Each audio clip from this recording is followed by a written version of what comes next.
Blender ba ka mo? Ngayong bare month ang daming pwedeng mabili. Ang daming mapagpilian.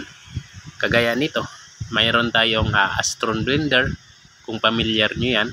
Mayroon tayong Osterizer, isa sa mga maganda ring klase. Mayroon tayong standard. Mayroon din tayong Camel, gawang Pinoy. So mga matitibay yan.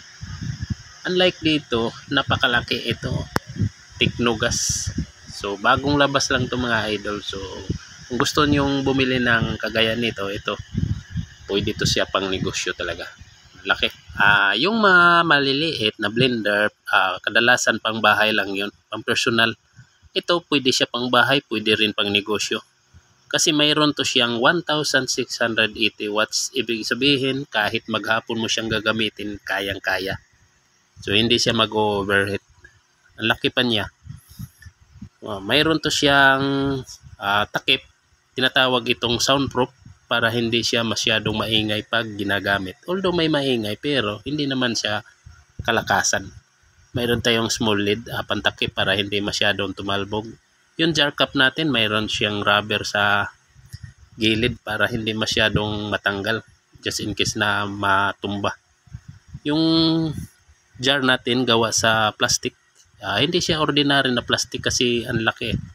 Yung capacity natin, mayroon siyang 2.5 liter. Ibig sabihin, 5 or 10 baso, kaya nito. Depende sa laki ng baso. Yung blade natin, bali 6, 4 sa taas, 2 sa baba. Ayun, So pwede dito maski karne. Kaya niya. Pati ice, kaya niyang durugin dito. Huwag lang yung ice na buo, yung crack na. Yung blade assembly natin, mayroon to siyang kanal-kanal. Dito rin sa jar, mayroong naka-osli. Ito, kanal-kanal to siya. Dapat nakatama ito doon sa naka-osli rin sa jar para hindi siya mag-leak.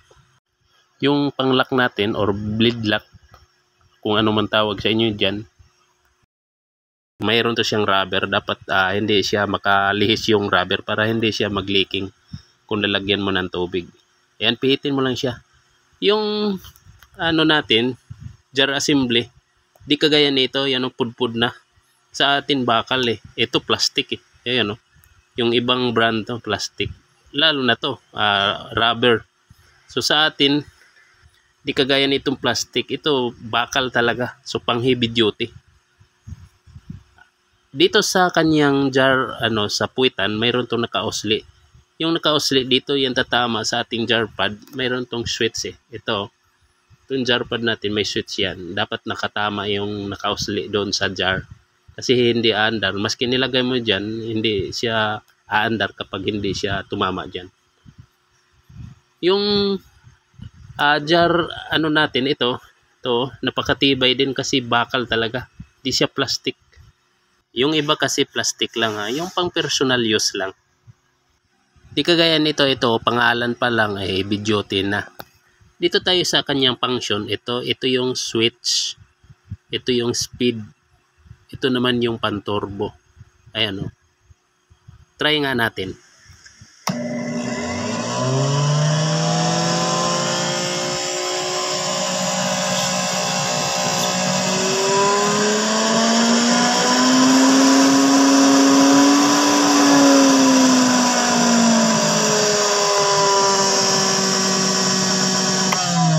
Ito yung andar sa mayroong takip. Ayan sa soundproof. Ito yung sa turbo. May isi-shake mo lang ito.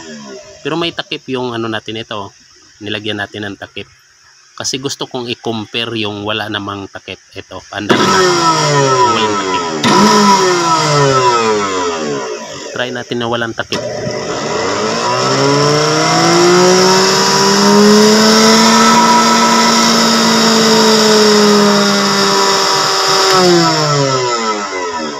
Kung ikukumpara mo siya doon sa nauna, medyo maingay lang siya ng konti kasi walang takip to Pero okay naman siya. Yung jar pala natin, bawal siya babaran or soaking. Sa mga Bisaya palit na kamo.